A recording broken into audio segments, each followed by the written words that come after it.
எல்லோருக்கும் வணக்கம். 3ஆம் பாகத்தின் 36வது அத்தியாயம் சத்ருக்கணன் வரலாறு. கடந்த பதிவில் ஆயனரை சந்திக்க வந்த நரசிம்மவர்மர் ஆயனர் வீட்டில் சத்ருக்கணன் இருப்பதை பார்த்ததை அறிந்தோம். இப்போ 36வது அத்தியாயத்தை வாசிக்கலாம் வாங்க. வாசற்படியில் மாமல்லர் வந்து நின்றதை சத்ருக்கணனும் ஆயனரும் கவனிக்கவில்லை. அவ்வளவுக்கு தங்களுடைய பேச்சில் அவர்கள் ஆழ்ந்திருந்தார்கள். மண்டபத்துக்குள்ளே மாமல்லர் பிரவேசித்ததும் இருவரும் ஏக காலத்தில் நிமிர்ந்து பார்த்தார்கள். சத்ருக்கணன் சட்டென்று எழுந்து நின்று பிரபு என்றான். மேலே ஒன்றும் சொல்ல முடியாமல் அவன் திகைத்தான். ஆயனரோ முகத்தில் உற்சாகமும் குதூகலமும் ததும்ப சாய்ந்து படுத்திருந்தவர் நிமிர்ந்து எழுந்து உட்கார்ந்து, பிரபு வாருங்கள் வாருங்கள், தங்களைத்தான் இப்போது நினைத்து கொண்டிருந்தேன். சத்ருக்கணன் நல்ல செய்தி கொண்டு வந்திருக்கிறான். குழந்தை சிவகாமி உயிரோடு சௌக்கியமாயிருக்கிறாளாம் என்றார். இதை கேட்ட மாமல்லரின் தலை சுழல்வது போல் இருந்தது.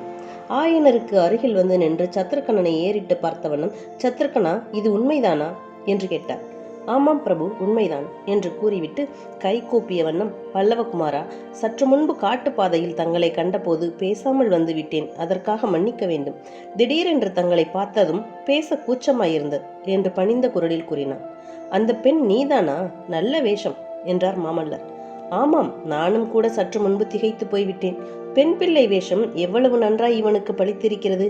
சக்கரவர்த்தி ஒவ்வொரு வேலைக்கும் எவ்வளவு பொருத்தமாய் ஆட்களை தேர்ந்தெடுத்திருக்கிறார் என்றார் ஆயனர். மாமல்லர் மெல்லிய குரலில், சக்கரவர்த்தியின் சாமர்த்தியத்தை நீங்கள் தான் மெச்சிக்கொள்ள வேண்டும் என்று முணுமுணுத்துக் கொண்டார். பிறகு சத்ருக்கணனை பார்த்து, எதற்காக இப்படி ஸ்திரீ வேஷம் போட்டாய் என்று கேட்டார். சத்ருக்கணன் அந்த வேஷம் போட்டதனால் தான் சிவகாமியை பற்றி தெரிந்து கொள்ள முடிந்தது. தயவு செய்து உட்காருங்கள், சத்ருக்கணன் எல்லாம் விவரமாய் சொல்லட்டும். நானும் இன்னொரு முறை கேட்டுக்கொள்கிறேன் என்றார் ஆயனர். மாமல்லர் உட்கார்ந்தார். சத்ருக்கணனும் உட்கார்ந்து தன் வரலாற்றை கூறத் தொடங்கினான். அந்த வரலாறு இதுதான்.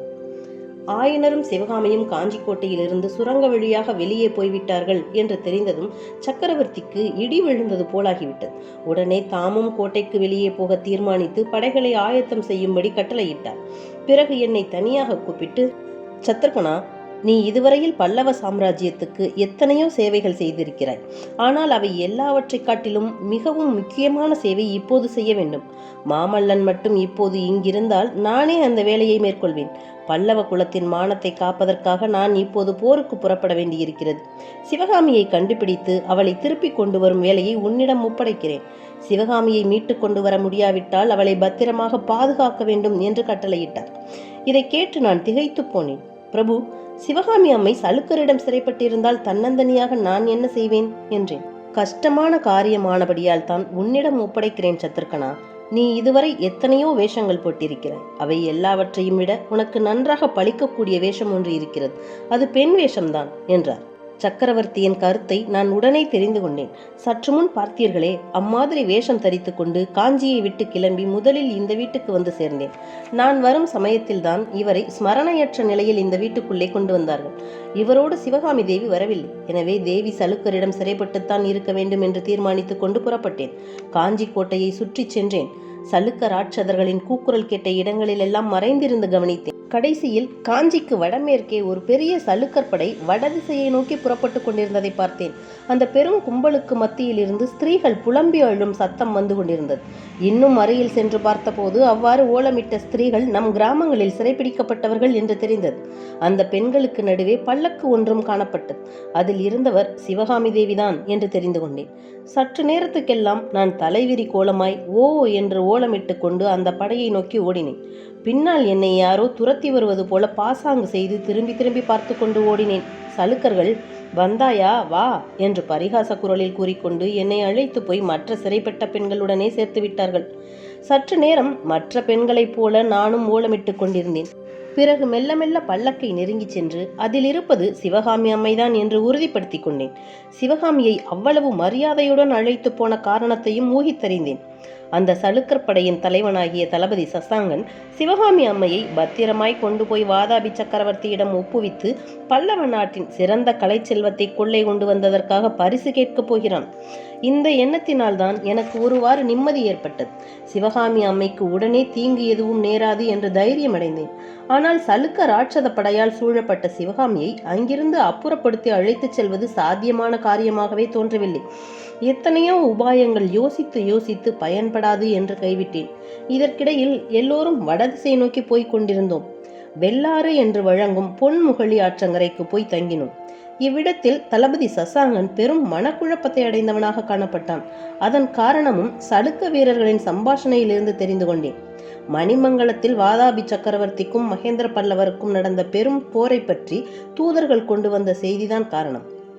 இந்த செய்தி தளபதி சசாங்கனுக்கு அவ்வளவு குழப்பம் ஏன் அளித்தது என்பதையும் நான் ஊகித்தறிந்தேன். வாதாபி சைன்யத்தில் பெரும் படையுடன் புலிகேசி முன்னால் சென்று விட்டதாகவும் இதற்குள்ளாக அவர் வடபெண்ணைக்கரையை அடைந்திருக்க வேண்டும் என்றும் சசாங்கன் எண்ணிக்கொண்டிருந்தான். இப்போது புலிகேசி தனக்கு பின்னால் தங்கி மாமல்லபுரத்துக்கு பக்கத்தில் மணிமங்கலத்தில் சண்டையிட்டதாக செய்தி வந்ததும் சசாங்கன் திகைத்தது இயற்கைதானே. சக்கரவர்த்தியை பின்னால் விட்டுவிட்டு தான் முன்னால் ஓடி வந்தது பற்றி அவருக்கு கோபமோ என்னவோ என்று சசாங்கன் ரொம்பவும் தவித்துக் கொண்டிருந்ததாக தெரிந்தது. பொன்முகலி ஆற்றங்கரைக்கு நாங்கள் வந்து சேர்ந்த மறுநாள் சசாங்கன் தன் சளுக்க படைகளுடன் தென்கரையில் இருந்து கொண்டு சிறைபிடித்த ஸ்திரீகளாகிய எங்களை மட்டும் அக்கறைக்கு அனுப்பினான். எங்களை காவல் புரிவதற்கு சில சளுக்க வீரர்களை உடன் அனுப்பி வைத்தான். அக்கறை சென்றதும், இது ஒரு நல்ல சந்தர்ப்பம், சிவகாமி அம்மையை அழைத்து கொண்டு போய் பக்கத்தில் காணப்படும் குன்றுகளிலே ஒளிந்து கொள்ளலாம், காவலர்கள் சிலர்தான் இருப்பதால் அவர்களுக்கு தெரியாமல் இரவு நேரத்திலே தப்பிச் செல்லலாம் என்று தீர்மானித்தேன். அன்றிரவு எல்லோரும் தூங்க எத்தனம் செய்த சமயத்தில் நான் சிவகாமி அம்மையின் அருகில் இருக்கும்படி ஏற்பாடு செய்து கொண்டேன். மற்ற பெண்கள் எல்லோரும் தூங்கிய பிறகு பிராகிருத பாஷையில் என்னை இன்னான் என்று தெரிவித்துக் கொண்டேன். சிவகாமி முதலில் பெரிதும் ஆச்சரியமடைந்தார். பிறகு ஆயனரை பற்றி கேட்டார். தங்களை பற்றியும் விசாரித்தார். ஆனால் தங்களை பற்றி எனக்கு அப்போது தெரிந்திருக்கவில்லை. தாங்கள் தெற்கே இருந்து திரும்பி வந்த விவரமே தெரியாது. ஆகையால் ஆயனர் உயிர் பிழைத்திருக்கிறார் என்ற விவரத்தை மட்டும் சொன்னேன். பிறகு மெல்ல மெல்ல என் யோசனையையும் தெரிவித்தேன். பிரபு, என்னுடைய ஏமாற்றத்தை என்னவென்று சொல்வேன்?